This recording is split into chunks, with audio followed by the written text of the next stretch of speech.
C2C concept, right? So in C2C, both side consumers or customers, right, when they wants to sell products, okay, then he go through particular mediatory websites like olx.com or quicker, right? Or another way is online auction, okay.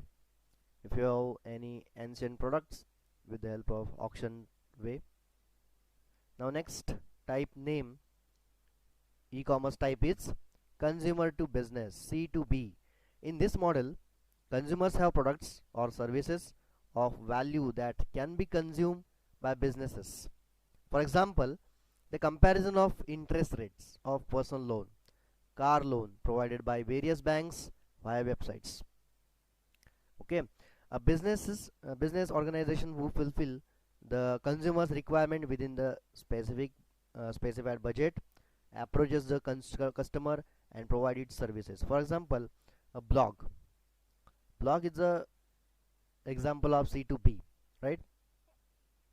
A blog can be written by an author for a business to to improve sale of products. eBay, okay, ebay.com is a example of C2B, right? Consumer to business, right? Freelancer.com, bazi.com, these are comes under C2B category, okay. Are you heard about tenders concept? Okay, जेव्हा government tender काढत असतात तेव्हा याला third party किंवा any organisation ते काय करतात, घेत असतात, ओके. तिथे सुद्धा जेव्हा ते असं डील होतं, तो डील हे कशामध्ये येतं, C2B कॅटेगरीमध्ये येत असतो, राईट. एखादं तुम्ही एक्सपर्टीज आहात एका कन्सेप्टमध्ये, फ्रीलान्सिंग थ्रू तुम्ही जर हे केलं असाल, टायटल तुम्ही सेट केला असाल, ओके, डिझायनिंगमध्ये तुम्ही एक्सपर्टीज असाल, तर तुम्ही ते डिझायनिंग जॉब्स तुम्ही काय करू शकता, वेबसाईटवरून घेऊ शकता, ओके. तुम्ही कस्टमरला बिझनेसला अप्रोच होऊ शकता, customer approaches to the business. So this is a C2B picture content marketing. Okay.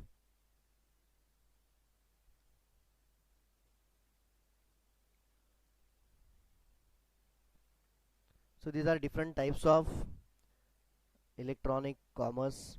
Okay. Now e-commerce trade cycle.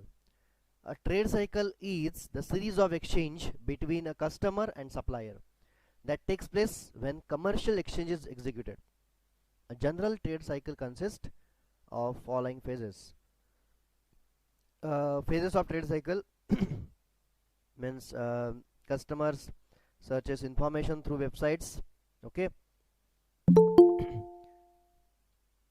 When he grab information, okay, when he or she can grab such any type of information from particular website, this comes under search phase. So pre-sales phase is there. First phase name is pre-sales, okay. Before sale, pre-sale means what, before sales. It consists of two steps like search and negotiate. Customer search for required website for product to be purchased.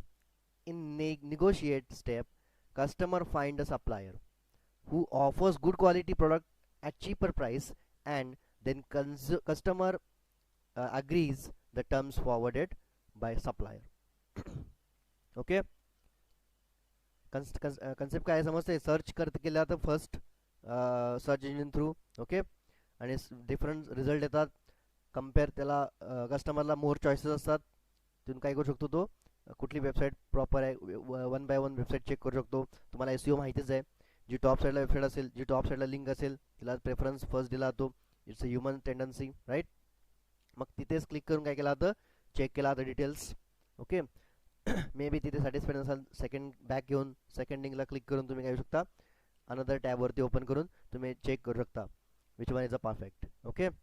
हे check करून तुम्ही कुठला product available आहे, मग ठीक आहे, comparison, price comparison check करून तुम्ही काय करू शकता, चांगली क्वालिटी कुठे आहे, त्याचे रिव्ह्यूज चांगले आहेत का, हे चेक करून तुम्ही काय करू शकता, परचेस करू शकता. So these all these things comes under pre-sales type. Okay. First phase of trade cycle. Now next, execution. Second type name is execution. This phase consists of order and delivery.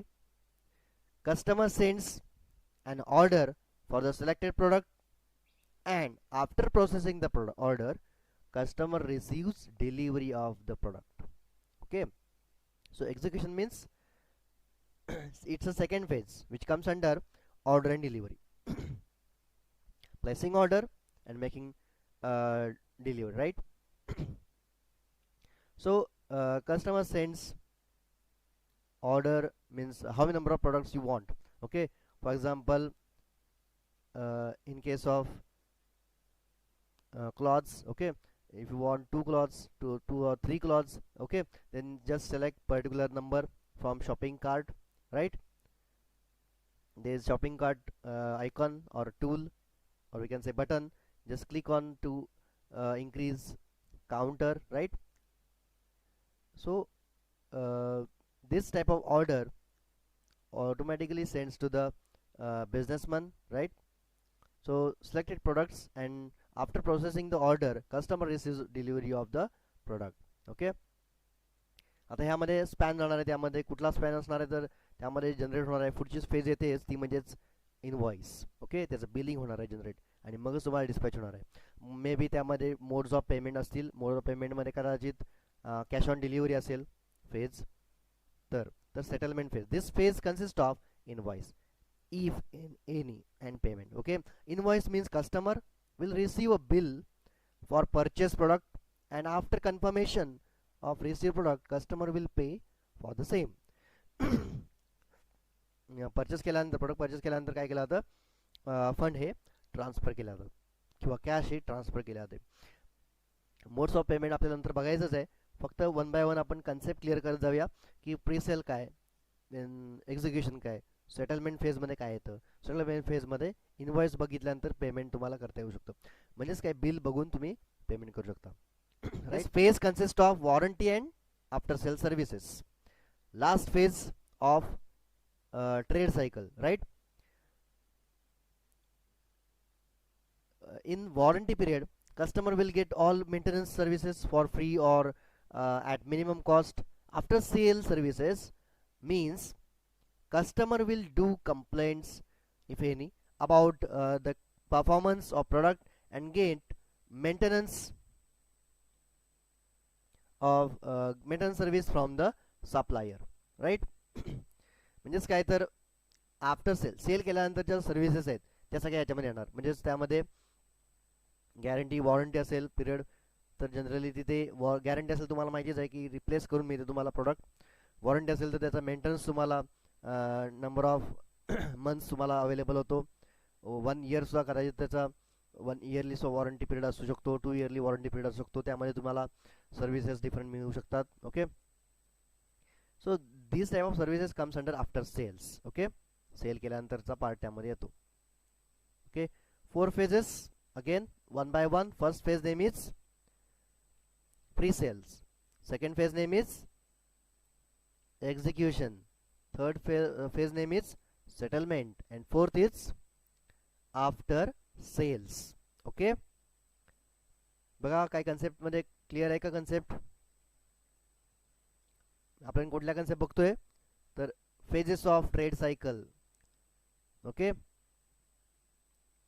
Customer आणि businessman मध्ये जे communication केलं जातं, जे frequently communication होतं, जे frequently trade cycle exist होत असते, ती ही अशी आहे ज्यामध्ये 4 फेजेस असतात. फर्स्ट फेज कोणती असते? Presale. Again presale consist search and negotiate. Okay, next phase कुठला आहे? एक्झिक्युशन. एक्झिक्युशन कन्सिस्ट काय त्यामध्ये एक्झिक्युशन मध्ये order and delivery. Third phase settlement. Settlement consist invoice and payments, and fourth phase after sales means which consists after sale services, right? Examples: warranty or any type of maintenance services. Okay. Pre-sale, हा pre-sale हा part दिसतोय तुम्हाला इथे, बरोबर.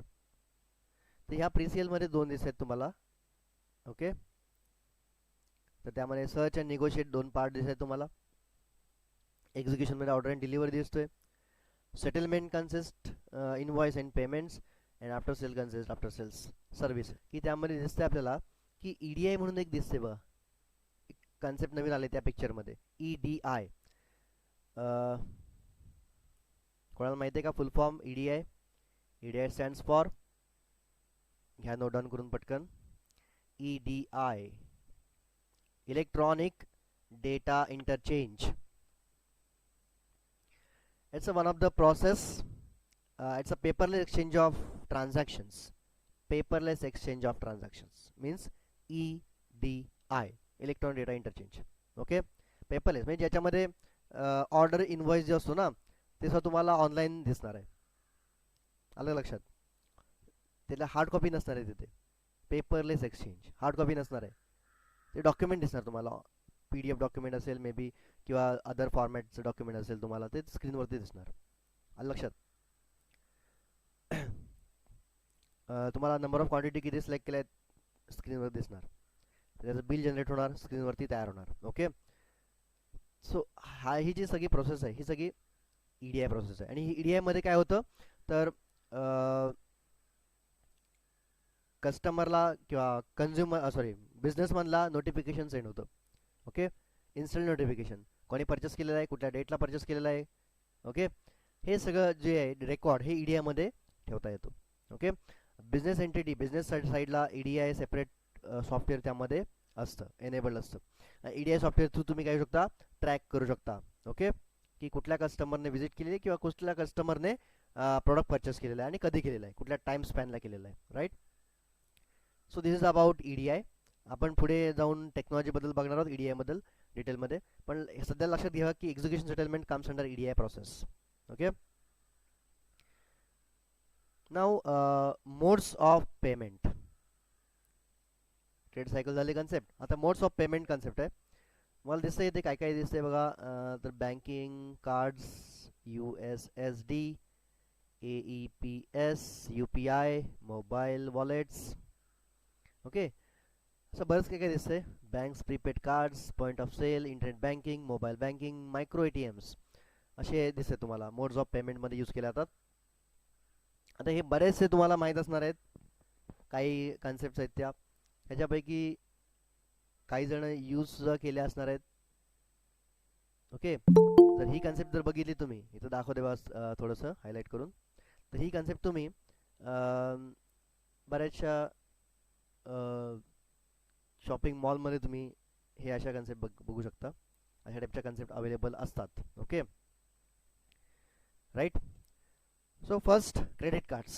Credit cards are the most common way for customer to pay online. Merchants can reach out to an international market with credit cards by integrating a payment gateway into their business. Okay. Credit बेसिसवरती तुम्ही काय करू शकता, purchase करून घेऊ शकता. Particular amount हे करू शकता तुम्ही, त्यामध्ये सेट करून घेऊ शकता. Name is mobile payments. Mobile payments offer a quick solution for customers to purchase on e-commerce websites. Mobile payments are also commonly used on donation portals, browser games, and social media networks such as dating sites where customer can pay by scanning a barcode on an app on mobiles. Example are Beam app, UPI payments, Paytm app, then Google Pay, PayPal. Okay. असे mobile पेमेंटचे काय आहेत, various options available आहेत. या mobile payments I think हे wallet type कॅटेगरीमध्ये येतं may be. तर बघूया आपण, वॉलेट पुढे आहेच. ओके. तर ती अशी कन्सेप्ट आहे, कारण जे गुगल पे, पेटीएम हे जे आहेत हे वॉलेट कॅटेगरीमध्ये मोस्टली काय करतात, येत असतात. Bank transfers. Bank transfer is use when money is sent from one bank account to another. Okay. Transferring particular amount. Okay. Transferring money from bank account is usually fast and safer than withdrawing and paying in cash, because every transaction will be authenticated by checking customers banking credentials. Now here, credentials means uh, security type of things. Credentials like uh, banking account number, then pin number, okay, passwords. So these things which is called as credentials, okay, or customers personal things. Example, NEFT, IMPS, etc. Okay, कशामध्ये येते? Transfer, bank transfer म्हणतोय आपण त्याला. Okay, कुठली concept आहे ती? Bank transfer. मग त्यामध्ये काय येईल? NEFT, IMPS. अशा फॅसिलिटी तुम्हाला मोबाईलमध्ये सॉरी बँक सुद्धा प्रोव्हाइड करतात बघा. आता मी एक तुम्हाला एक्झाम्पल देतो की BOB, bank of Baroda example देतो तुम्हाला, आपल्या खेडचंच जी ब्रँच आहे तिथे. ओके, मी जेव्हा फर्स्ट टाइम यूज केलं ते ॲप, तर मला कार्ड थ्रू ते स्वॅप करायला लागलं, कार्ड मला हे करायला लागलं, आणि कार्ड थ्रू मला रजिस्टर करायला लागलं. आता अशी फॅसिलिटी आहे की डायरेक्ट तुमच्याकडे जर ऑनलाईन बँकिंग असेल, नेट बँकिंग असेल, तर तुम्हाला डायरेक्टली काय करतं, ती फॅसिलिटी मिळते, ॲप फॅसिलिटी. तर ॲप थ्रू तुम्ही त्या BOB कनेक्ट, एम कनेक्ट नावाचं ॲप आहे. कशाचं आहे तर त्या BOB, बँक ऑफ बडोदाचं आहे. तर या एम कनेक्ट थ्रू तुम्ही काय शकता, फंड ट्रान्सफर करू शकता. ओके, आता फंड ट्रान्सफर तुम्हाला बरं सांगितलं की काही ट्रान्झॅक्शन करायचे असतात.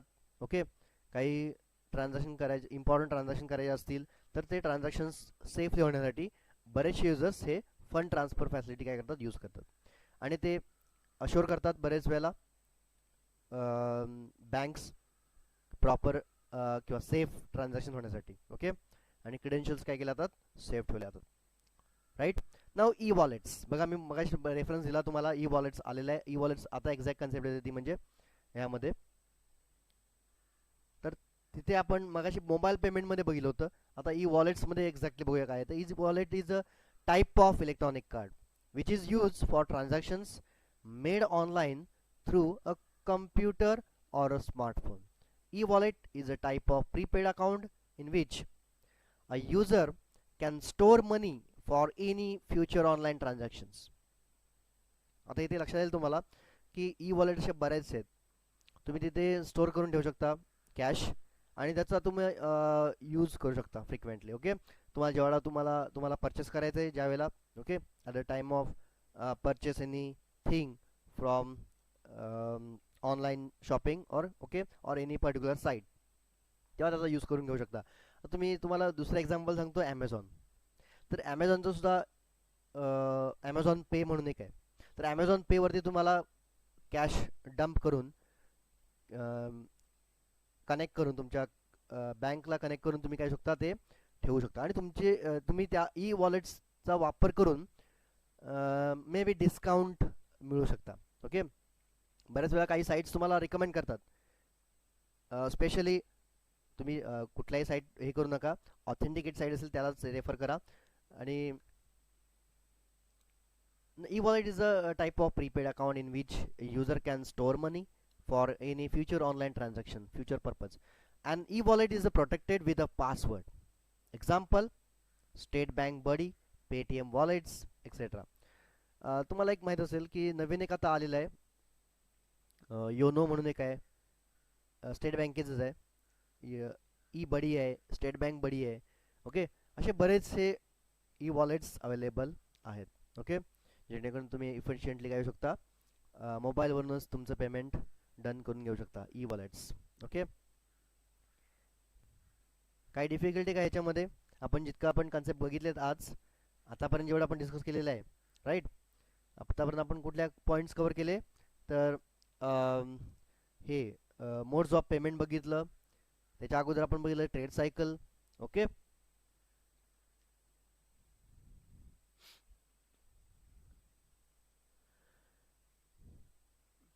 बघूया जरा तुमचा काय रिप्लाय येतो. Okay,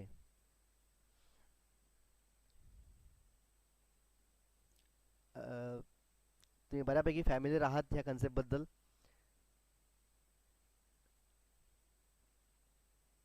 after all you are commerce students, त्यामुळे बऱ्यापैकी माहीत असतं ह्या कन्सेप्ट काय आहेत त्या, कमर्शियल टर्म्स स्पेशली, राईट. आणि खूप इंटरेस्टिंग टॉपिक आहे हा.